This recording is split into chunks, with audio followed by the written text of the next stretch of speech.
I said sit down. Are you deaf or just stupid?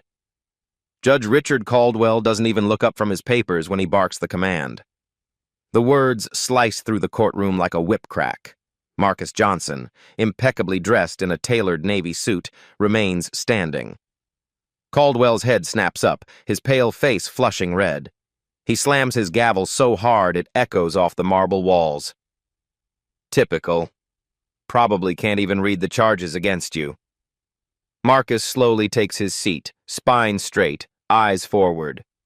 His leather briefcase rests beside him, gold initials MJ gleaming under the harsh lights.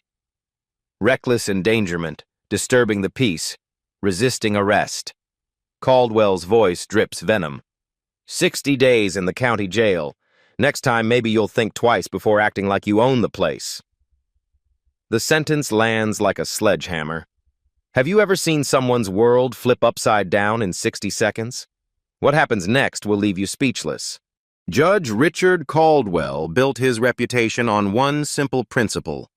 The law meant order, and order meant knowing your place. For 15 years, his courtroom had been a monument to that philosophy. The mahogany-paneled walls bore witness to his unwavering commitment to what he called practical justice. Justice isn't about feelings, Caldwell would tell new clerks, settling into his high-backed leather chair like a king on his throne. It's about maintaining the natural order of society. Some people understand respect. Others need to be taught. The statistics spoke volumes, though no one dared speak them aloud. When Marcus Williams appeared before him for assault charges, 18 months in county jail. When Bradley Thompson faced identical charges just 3 weeks later, 6 months probation and community service. The difference? Marcus was black, Bradley was white. But Caldwell would call it considering character and background. Look at the defendant's history, Caldwell would intone during sentencing, his voice carrying the weight of absolute authority. Look at where they come from. Look at their associations. The pause before associations always lingered, heavy with unspoken meaning. His colleagues at the monthly judicial conference would nod approvingly. Caldwell's tough but fair, they'd say over expensive scotch at the country club. Don't let them get away with anything. That's why his district stays so peaceful. The truth was uglier, much uglier. When Keisha Roberts, a young black attorney, tried to object during a domestic violence hearing, Caldwell had silenced her with surgical precision. Counselor, perhaps you should focus on learning proper courtroom procedure before attempting to lecture this court. His tone suggested she was a child playing dress-up in her grandmother's clothes. Keisha's white colleague, David Martinez, made the exact same objection 15 minutes later. Caldwell's response? Sustained. Thank you for bringing that to my attention, counselor. The pattern repeated itself courtroom after courtroom, case after case. Black defendants received sentences 30 to 40% harsher than their white counterparts for identical crimes. Black attorneys found their motions dismissed with barely a glance. Black families in the gallery were warned about disruptions for reactions that white families displayed without consequence. But Caldwell was careful. Brilliant, even. He never used slurs, never made overtly racist statements on the record. Instead, he weaponized respectability politics and coded language with the precision of a surgeon. This defendant clearly lacks the moral foundation necessary for rehabilitation, he would declare when sentencing young black men. For young white men with identical records, this appears to be an unfortunate lapse in judgment. I'm confident this young man can learn from his mistakes. The media loved him. Judge Caldwell, tough on crime, strong on values, read the headline in the State Tribune when his name surfaced for appellate court consideration. The article painted him as a no-nonsense jurist who didn't let political correctness interfere with justice. What the article didn't mention were the hushed conversations in courthouse bathrooms, the worried whispers among public defenders, the way black court reporters requested transfers to other divisions. He's got it out for us, Tony Washington, a veteran public defender, confided to his colleague after Caldwell sentenced his 18-year-old client 2 years for marijuana possession. Same amount of weed. White kid from the suburbs gets diverted to rehab. My kid gets prison. But Washington, like everyone else, kept his voice down. Caldwell wielded power like a medieval lord. Cross him and suddenly your motions took longer to process. Your clients found themselves with harsher bail conditions. Your professional life became a minefield of bureaucratic obstacles. The breaking point should have come during the Jefferson case. Malik Jefferson, 23, college graduate, no prior record, caught with a small amount of cocaine during a traffic stop. The prosecution recommended probation and community service. "Mr. Jefferson," Caldwell had announced, his voice echoing through the packed courtroom, "you had every opportunity to make something of yourself. Instead, you chose the easy path of criminality that too many of your community seem to prefer it." Malik's mother gasped audibly from the gallery. Caldwell's gavel struck like lightning. "Ma'am, control yourself or remove yourself from my courtroom." 2 years in state prison. Perhaps that will provide the discipline you clearly lacked at home. The same week, Connor Bradley faced identical charges, same amount of drugs, same circumstances, same prosecutor recommending probation. "Mr. Bradley, this clearly represents poor judgment during a difficult period in your life. 6 months probation, community service, and mandatory counseling. Don't waste this opportunity." The disparity was staggering, but who would challenge it? Caldwell's reputation for maintaining order made him untouchable. Appeals were routinely denied. Complaints to the Judicial Oversight Board disappeared into bureaucratic black holes. Behind closed doors, Caldwell's mask slipped completely. "These people think they can waltz into my courtroom and demand special treatment," he told his law clerk during a private chambers conference. "My grandfather didn't fight in World War II, so these criminals could lecture me about fairness." His secretary, Maria Santos, quietly documented everything. Not because she planned to expose him, but because she'd learned that survival in Caldwell's domain required careful notes. He fired assistants who didn't understand the importance of supporting judicial authority. The promotion to appellate court seemed inevitable. Caldwell's conviction rate spoke for itself. His sentences were rarely overturned on appeal. The legal establishment saw him as exactly what the system needed: unwavering, uncompromising, unafraid to make tough decisions. What they didn't see were the families torn apart by his sentencing disparities. The young men who emerged from prison were hardened and hopeless. The attorneys who stopped taking cases in his district. The slow but steady erosion of trust in a system that preached equality while practicing prejudice. 3 months before that fateful traffic stop, Caldwell received unofficial confirmation that the appellate nomination was his. He celebrated with his usual circle at the country club, accepting congratulations on his distinguished career of public service. "Richard's exactly what this state needs," proclaimed Senator Williams, raising his glass. "Someone who understands that compassion without accountability isn't justice at all." The irony was lost on everyone present. In Caldwell's world, accountability flowed in only one direction. But power, even judicial power, has limits.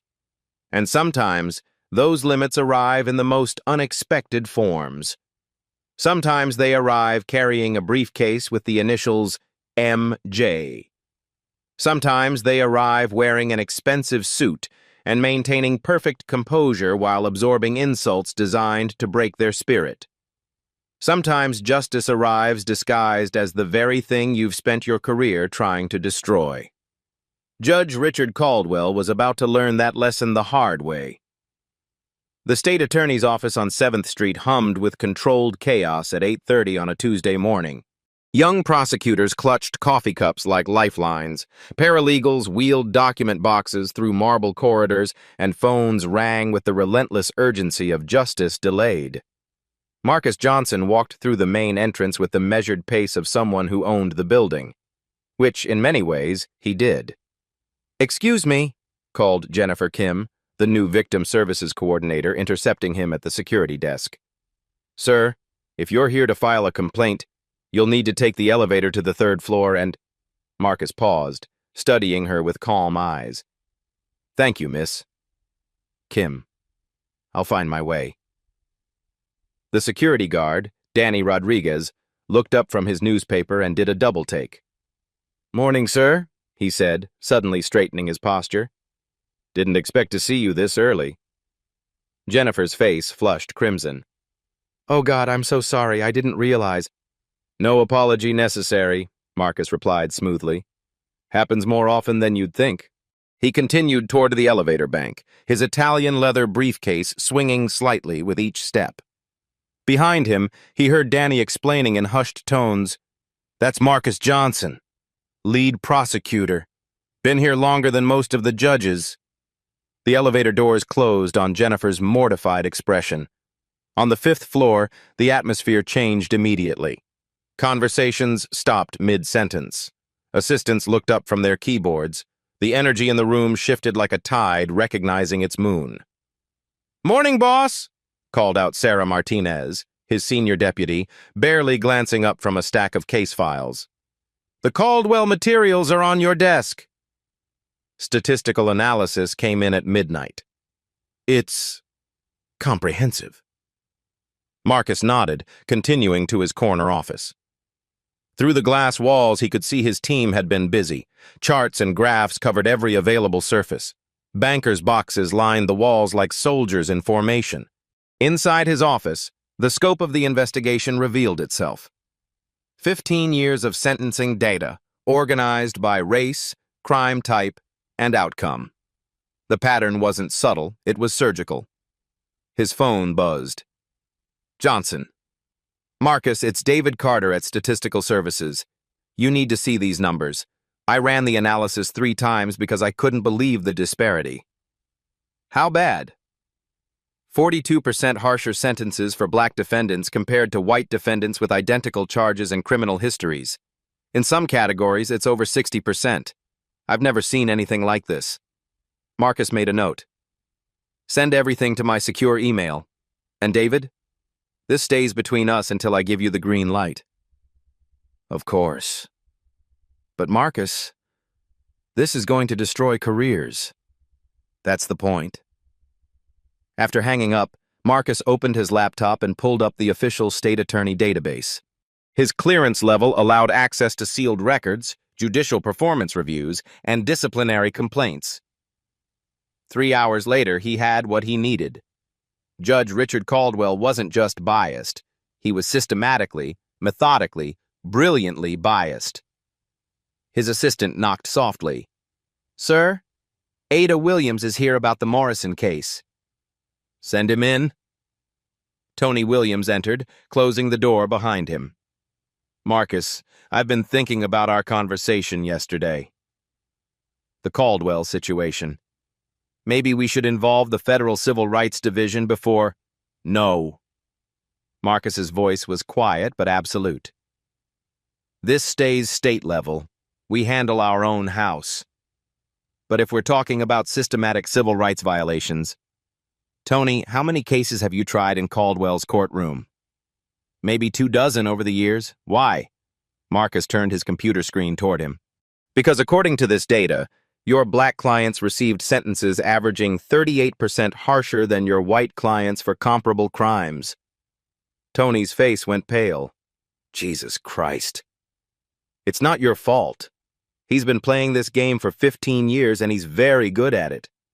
But that ends now. What's your plan? Marcus stood and walked to the window, looking down at the courthouse across the street. From this angle, he could see Caldwell's chambers on the 4th floor. The plan is evidence. Overwhelming, undeniable, bulletproof evidence. But there's one piece missing. What's that? Personal experience. Every defense attorney in the city has stories about Caldwell's bias, but they're all hearsay. What we need is a prosecutor experiencing it firsthand. Tony frowned. How do you arrange that? It's not like you can just walk into his courtroom and— He stopped. Marcus, number. Tell me you're not thinking what I think you're thinking. Marcus smiled for the first time that morning. Sometimes the best way to catch a predator is to become the prey. You're talking about deliberately getting yourself arrested? Getting a criminal charge just to appear before Caldwell?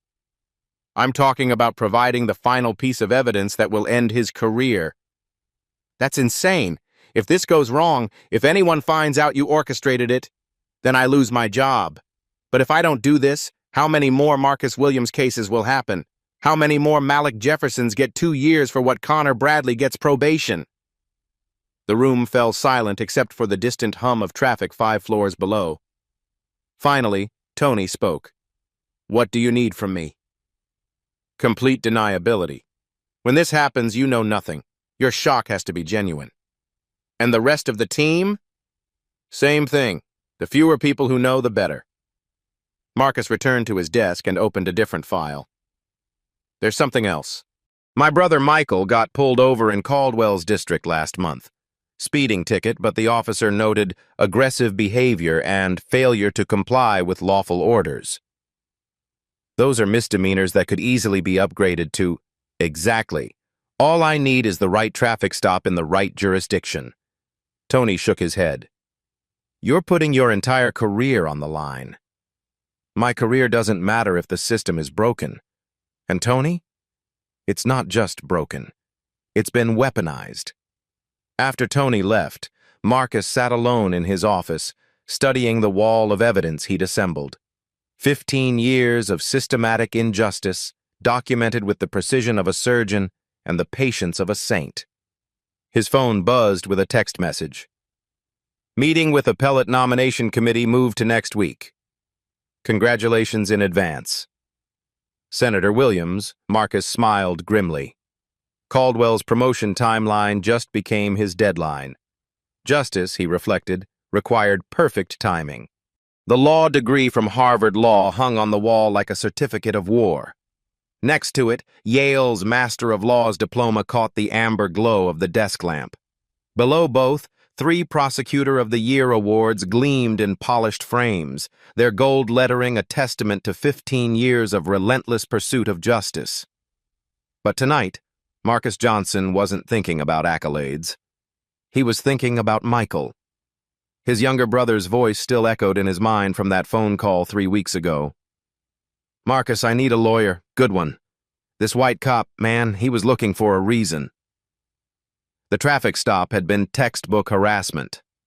Michael, driving his new BMW through Caldwell's district after a client meeting, pulled over for allegedly weaving between lanes. The officer's report painted a picture of an aggressive, uncooperative black male who appeared to be reaching for something and failed to immediately comply with lawful orders. Marcus knew the script by heart. He'd seen it play out in Caldwell's courtroom dozens of times. What made it worse was Michael's impeccable record. MBA from Wharton. Senior Vice President at Morrison Financial. Married father of 2, active in his church. Never so much as a parking ticket. The perfect defendant to prove that none of those things mattered when you stood before Judge Richard Caldwell. Marcus opened his laptop and pulled up the case management system. Michael's hearing was scheduled for next Thursday. Routine traffic violations, but the resisting arrest charge elevated it to Caldwell's jurisdiction. Baby brother always was too trusting, Marcus muttered, scrolling through similar cases. The pattern was always the same. Black professionals thinking their credentials would protect them. Black families believing the system would recognize their dignity. They learned otherwise in Caldwell's courtroom. His home office had become a war room.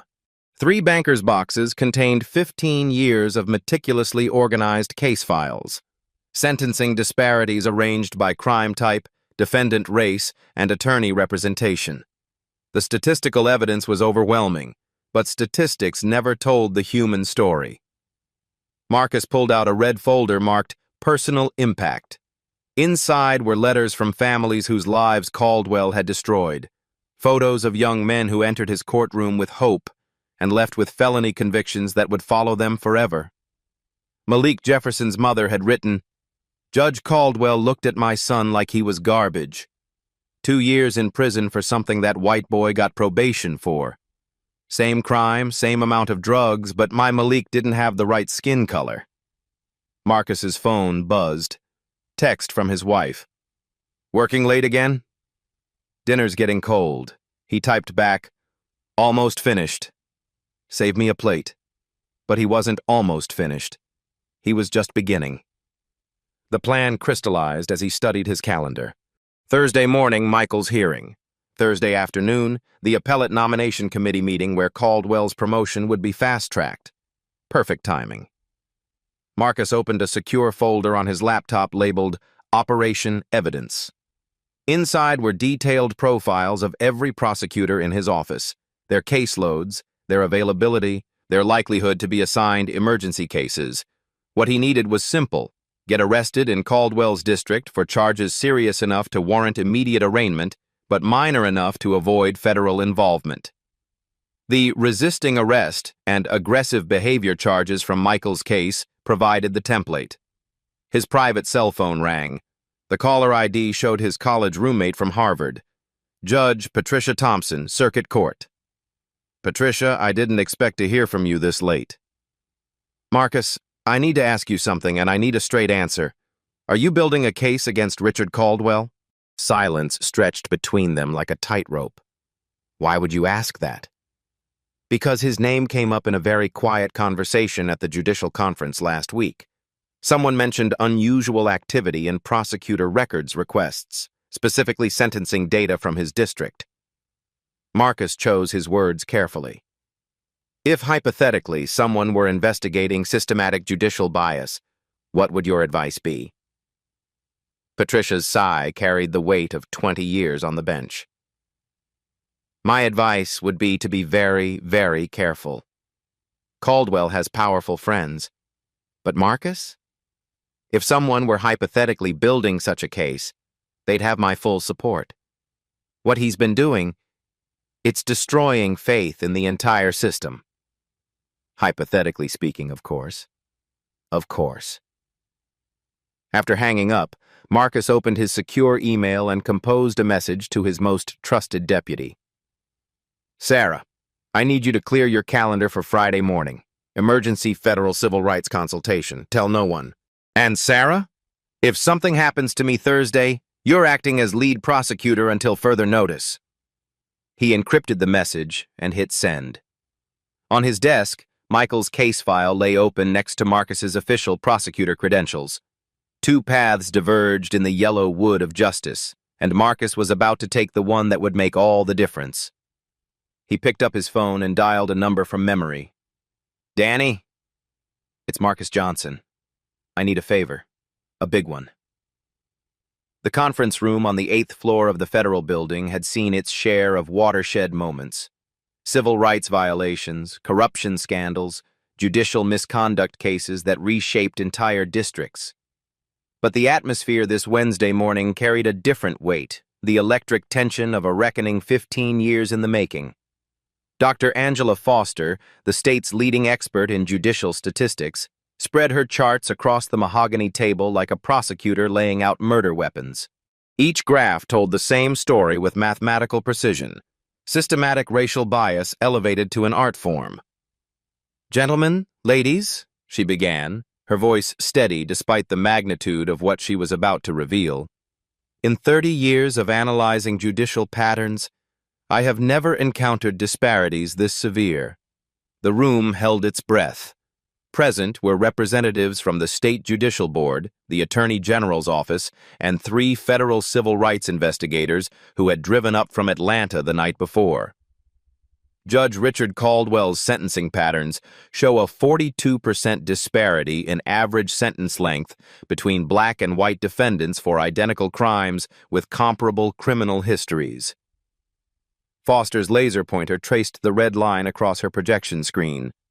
For context, the average statewide disparity is 12%, which itself is considered problematic. Board Chairman William Hayes, a veteran of 40 years in legal administration, leaned forward. Dr. Foster, what's the margin of error in your analysis? Less than 2%. I ran the numbers 4 separate times using different methodologies. The pattern is consistent across all crime categories. all sentence types, and all demographic factors except race. The federal investigator, Agent Monica Rodriguez, consulted her notes. "Doctor, can you walk us through specific case comparisons?" Foster clicked to the next slide. Two photos appeared side by side. Marcus Williams, age 19, and Connor Bradley, age 20. Both defendants were charged with assault in the third degree. Both first-time offenders. Both represented by experienced public defenders. Both cases occurred within 6 weeks of each other. She clicked again. Court documents filled the screen.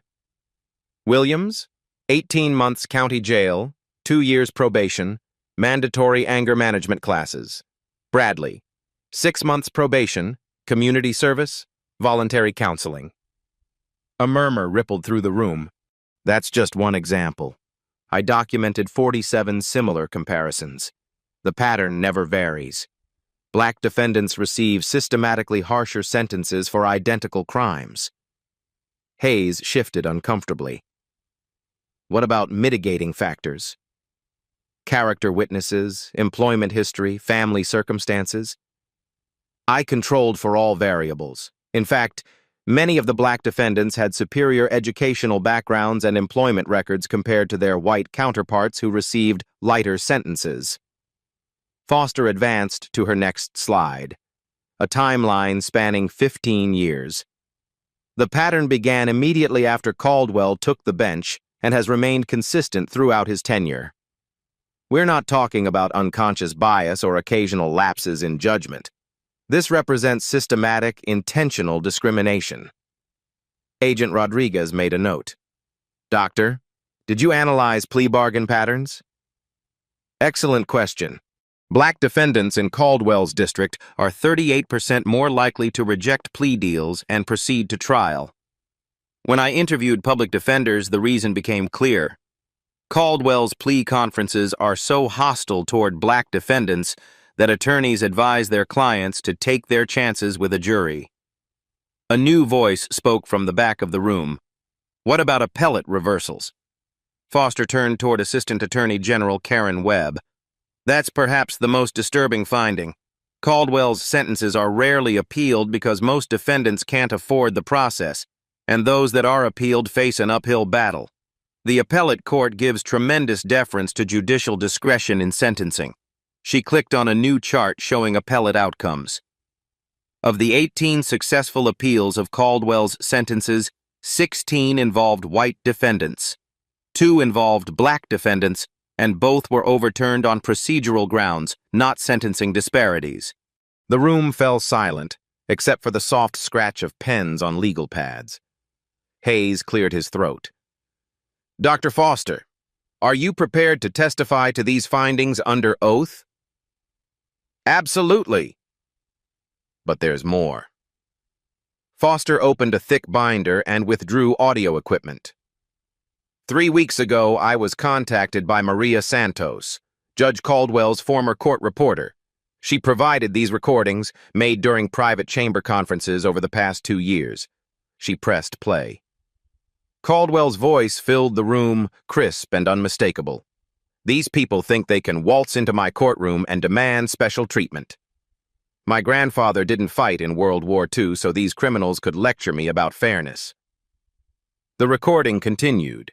Chamber conversations revealing casual racism, deliberate sentence enhancements for black defendants, and explicit instructions to court staff about maintaining proper courtroom decorum when dealing with black families.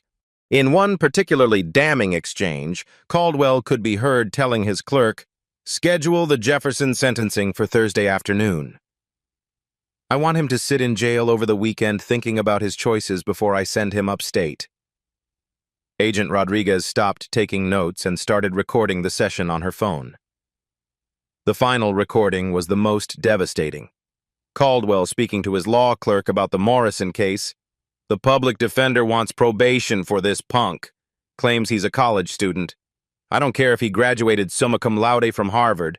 Put him away for 2 years. Maybe his friends will learn something. Foster turned off the recorder. The defendant in question, Thomas Morrison, had no prior record, was working 2 jobs to pay for college, and was caught with less than 2 grams of marijuana. An identical case involving a white defendant from the suburbs resulted in diversion to drug court. Hayes rubbed his temples. How many recordings are there? 47 hours of audio spanning 18 months. Miss Santos documented everything after Caldwell berated her for being too friendly with black attorneys. The federal investigator leaned forward. Where is Ms. Santos now? Transferred to Judge Thompson's court 6 months ago. She's prepared to testify, but she's terrified. Caldwell destroyed 2 previous court reporters who crossed him. Assistant Attorney General Webb opened her briefcase and withdrew a thick folder. Dr. Foster, are you aware that Judge Caldwell is currently under consideration for promotion to the state appellate court? I am now. The nomination committee meets tomorrow afternoon. If these findings are accurate, we need to move immediately. Foster gathered her materials. There's one more thing. I was contacted yesterday by someone in the state prosecutor's office. They're conducting a parallel investigation. I can't reveal details, but I believe additional evidence is forthcoming. Hayes stood abruptly. This meeting is adjourned. Dr. Foster, I need all your materials delivered to my office within the hour. Agent Rodriguez, what's the federal government's position? We're opening a formal civil rights investigation as of this moment. Judge Caldwell's promotion is effectively suspended pending the outcome. As the room emptied, Foster lingered at the table, staring at her charts and graphs. 15 years of systematic injustice reduced to mathematical certainties and audio evidence. Her phone buzzed with a text message from an unknown number. Tomorrow morning, Caldwell's courtroom. Final evidence being delivered. Thank you for your courage. A friend of justice. Foster deleted the message and gathered her materials.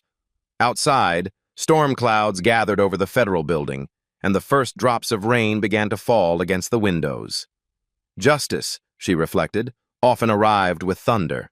The courthouse clock struck 11:30 as Caldwell's gavel finished echoing through the marble chamber.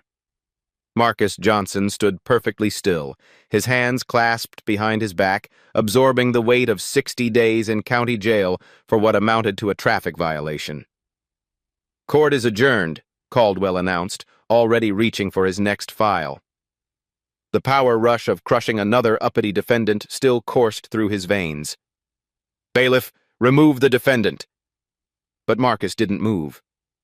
Your Honor, he said, his voice carrying a quiet authority that cut through the courtroom chatter like a blade. I request permission to address the court. Caldwell's head snapped up, his face flushing crimson. The defendant has been sentenced. This matter is closed. Bailiff, remove this man immediately. Your Honor, Marcus repeated, louder now. I am Marcus Johnson, lead prosecutor for the state of Georgia, Special Crimes Division. The words hit the courtroom like a physical blow. Conversation stopped mid-sentence. Court clerks froze at their desks. The bailiff's hand hovered over his handcuffs, uncertain whether to proceed. Caldwell's mouth opened and closed like a fish gasping for air. What? What did you say? Marcus reached into his jacket and withdrew his official credentials. The gold badge caught the overhead lights as he held it high enough for everyone to see. Marcus Johnson, lead prosecutor, badge number 47,291. I have served in this capacity for 15 years. The color drained from Caldwell's face so quickly he appeared to age 10 years in 10 seconds. His hands began to tremble as the magnitude of what he'd just done crashed over him like a tsunami. This is some kind of joke, Caldwell stammered, gripping the edge of his bench. You can't be...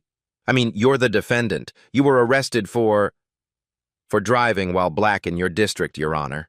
Something I orchestrated specifically to experience your systematic bias firsthand. The courtroom erupted. Reporters scrambled for their phones. Attorneys whispered urgently to each other. The bailiff looked between Marcus and Caldwell like a man watching a train wreck in slow motion. Marcus opened his briefcase and withdrew a thick folder. For the record, Your Honor, I have been conducting an official investigation into systematic judicial misconduct in this district for the past 6 months. This morning's proceedings represent the final piece of evidence in a comprehensive case documenting 15 years of racially biased sentencing practices. Caldwell's voice came out as a hoarse whisper.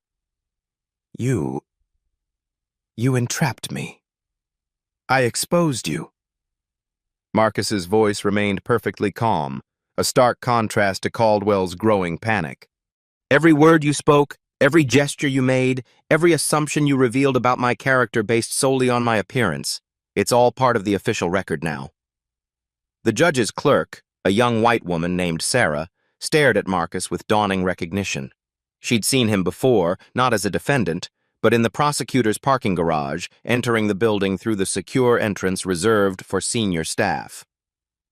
Your Honor, Marcus continued, I need to inform you that as of this moment, you are under formal investigation by the State Judicial Board, the Federal Civil Rights Division, and the Attorney General's Office for systematic violation of defendants' constitutional rights. Caldwell tried to regain his composure, straightening in his chair. This is highly irregular. You can't just... there are proper channels.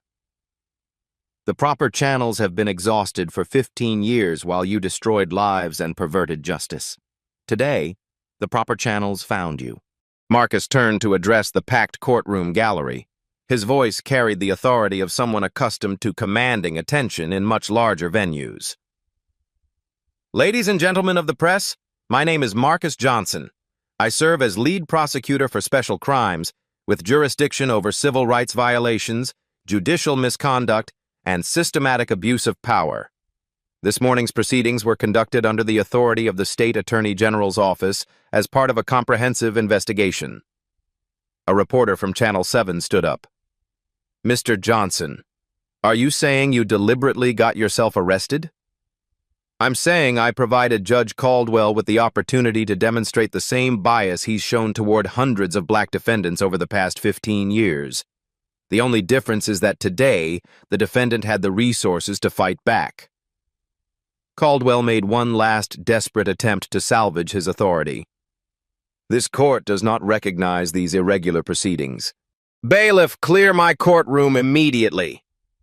But the bailiff remained motionless, staring at Marcus's prosecutor credentials with the expression of a man realizing he'd been watching history unfold without knowing it. Marcus smiled for the first time that morning. Your Honor, you no longer have the authority to clear anything. As of 11:45 a.m., you are suspended from judicial duties pending the outcome of our investigation. The gavel fell from Caldwell's nerveless fingers and clattered to the floor. The transformation in the courtroom was electric. Marcus Johnson stood at the defendant's table, but his posture had shifted completely. Gone was the submissive stance of the accused. In its place stood the commanding presence of Georgia's most accomplished prosecutor. For the record, Marcus announced, his voice filling every corner of the chamber, the state of Georgia hereby files formal charges of judicial misconduct, civil rights violations, and systematic abuse of power against Judge Richard Caldwell. Caldwell gripped his gavel like a drowning man clutching driftwood. You can't do this. I am a sitting judge. There are procedures, protocols. There are indeed. Marcus opened his briefcase and withdrew a document bearing official state seals. This is an emergency suspension order signed by Chief Justice Maria Rodriguez at 8:15 this morning. You no longer possess judicial authority in this courtroom or any other. The words hit Caldwell like physical blows. His face cycled through shock, rage, and desperation as the reality of his situation crystallized. Furthermore, Marcus continued, consulting a second document, this courtroom is now under the jurisdiction of the state prosecutor's office. Bailiff Martinez, please ensure all recording equipment remains active. Today's proceedings are being documented for federal review. Marcus turned toward the gallery where reporters scribbled frantically and cameras rolled without interruption.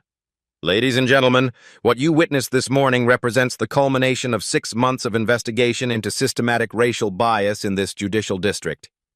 The traffic stop, the arrest, The charges all were orchestrated to capture Judge Caldwell's discriminatory practices in real time. He gestured toward Caldwell, who sat frozen behind the bench like a deer in headlights.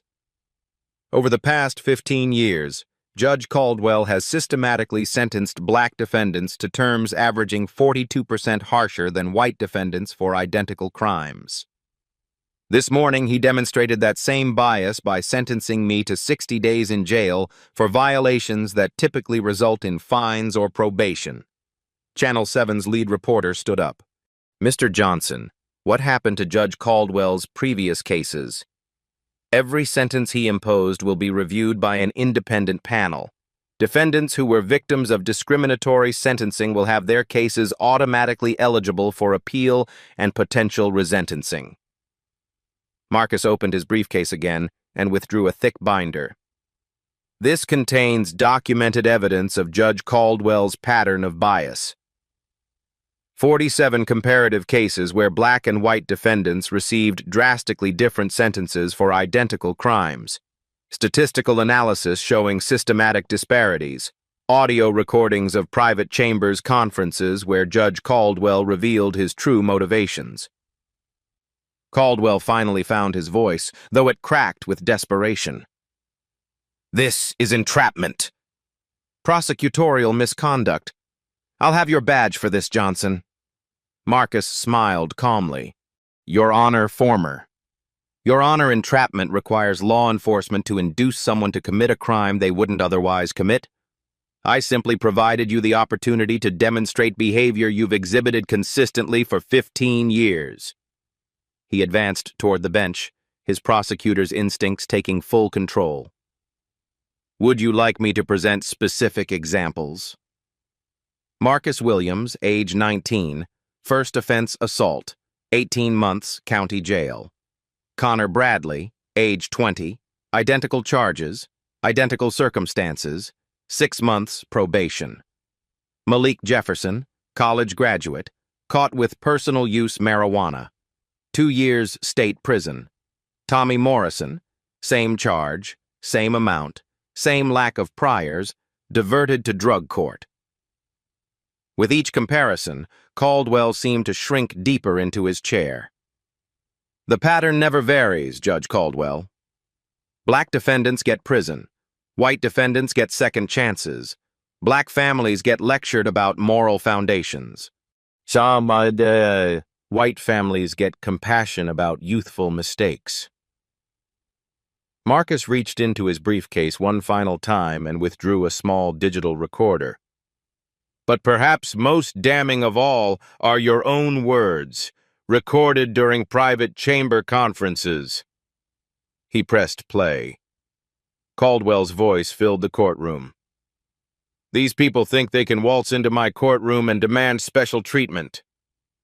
My grandfather didn't fight in World War II, so these criminals could lecture me about fairness. The silence that followed was deafening. Even Caldwell's court clerk stared at him with undisguised horror. That recording, Marcus announced, along with 46 hours of similar audio, has been submitted to the Federal Bureau of Investigation as evidence of systematic civil rights violations under federal statute 18 U.S.C. 242. Caldwell's lawyer, who had been frantically taking notes, looked up with the expression of someone realizing his client was beyond salvation. Your Honor, the lawyer began weakly, my client requests— Your client, Marcus interrupted, has no authority to request anything. He is now a defendant in a federal civil rights investigation. His only remaining authority is the right to remain silent, a right I strongly advise him to exercise. The gavel lay on the floor where Caldwell had dropped it, a fitting symbol of justice finally fallen into the right hands. The silence in the courtroom was so complete you could hear the distant traffic humming outside. Marcus Johnson stood at the center of it all, his prosecutor's instincts fully unleashed after months of careful planning and years of watching justice perverted. Ladies and gentlemen, Marcus announced, his voice carrying the authority of 15 years prosecuting the state's most complex cases. What we have witnessed here today represents more than one judge's misconduct. It represents the systematic failure of our justice system to live up to its most fundamental promise: equal treatment under law. He turned toward the press gallery, where every camera focused on his every word. For 15 years, Judge Richard Caldwell has weaponized the bench against black defendants. Not through overtly racist language, he was too clever for that. Instead, he used coded phrases, manufactured character assessments, and systematic sentence enhancements to ensure that justice in his courtroom was anything but blind. Caldwell's attorney, Robert Harrison, stood shakily. "Your Honor, I mean, Mr. Johnson, this is highly irregular. My client has not been formally charged, has not been read his rights." "Your client," Marcus replied without missing a beat, "spent 15 years denying those same rights to hundreds of defendants. But unlike Judge Caldwell, we will follow proper procedure." Marcus nodded toward the back of the courtroom. The doors opened and Agent Monica Rodriguez from the FBI entered, accompanied by 2 federal marshals and Assistant Attorney General Karen Webb. "Agent Rodriguez," Marcus announced, "please present the federal charges." Rodriguez stepped forward, consulting an official document.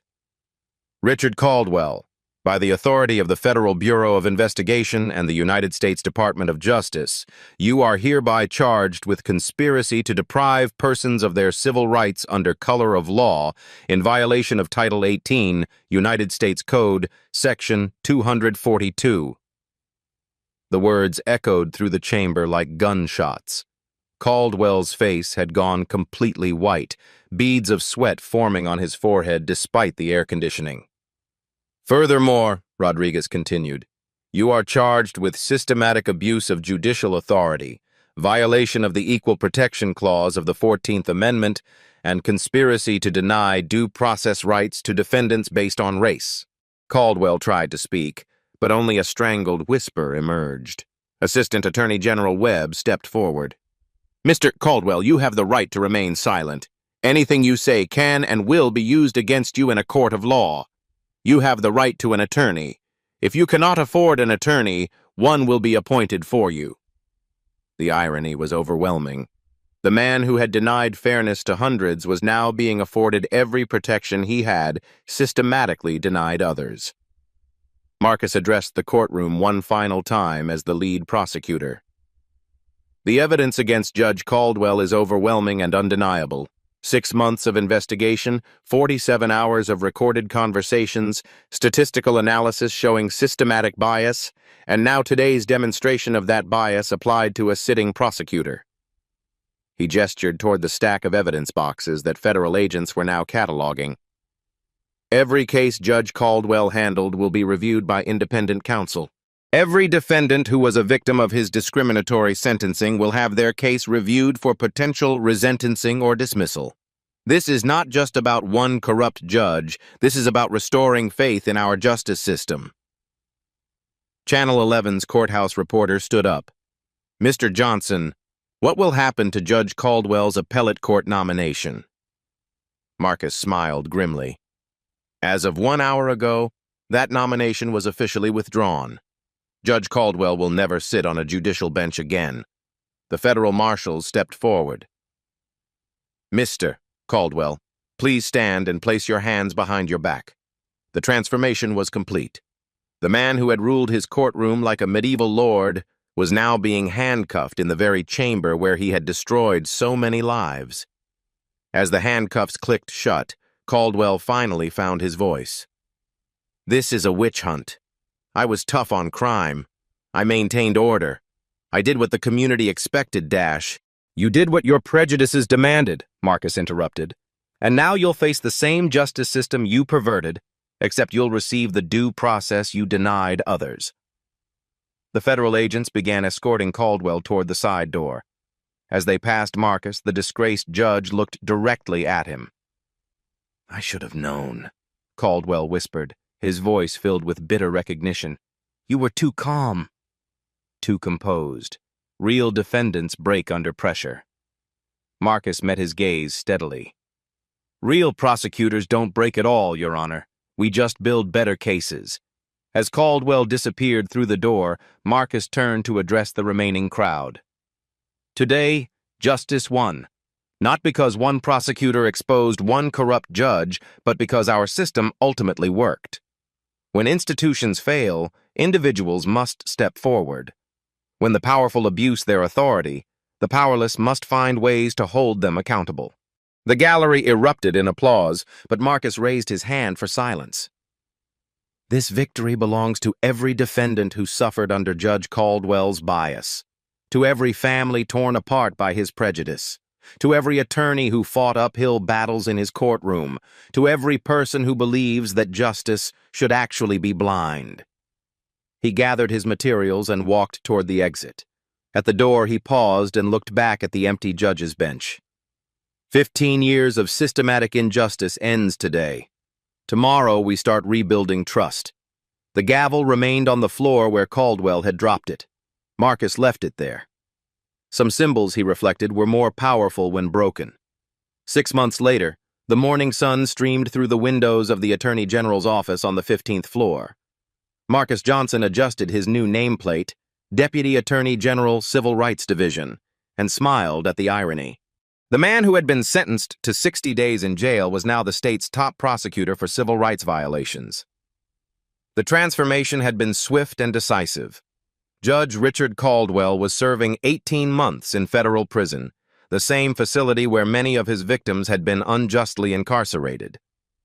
His law license revoked, his pension stripped, his reputation destroyed so completely that even his country club had quietly revoked his membership. The Caldwell precedent, as law schools now called it, had revolutionized prosecutorial tactics nationwide.